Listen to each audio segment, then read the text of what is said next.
The snow fell softly outside Pine Ridge Café as 29-year-old Sarah Mitchell wiped down tables during a quiet December afternoon. Her 3-year-old daughter, Emma, napped by the window, curled up in her blanket after their walk in the first snow of the season.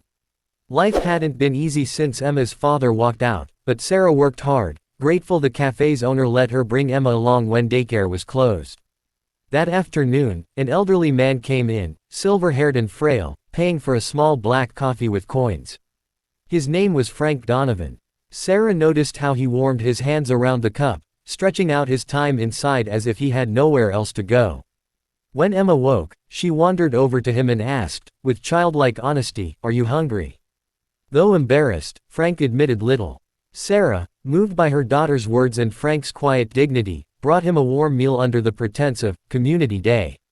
He ate slowly, savoring each bite, and soon began sharing stories with Emma, even helping her draw and fold paper airplanes.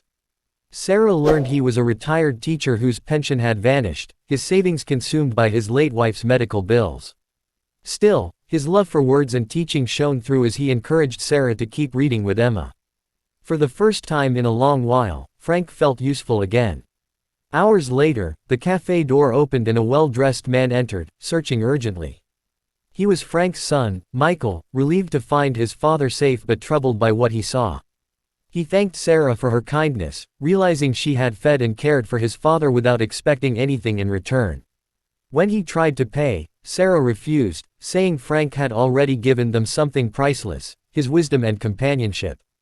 Privately, Michael asked Sarah if Frank could come by regularly, suggesting he'd pay for meals secretly.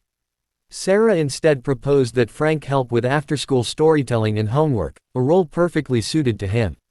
Over time, that's exactly what happened. Frank became the cafe's beloved storyteller, finding joy and purpose again, while Michael became a regular visitor.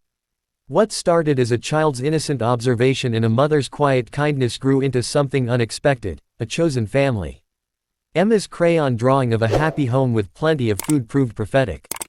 Together, they built a place filled not with wealth, but with open hearts, dignity, and the simple truth that kindness creates connections that change lives forever.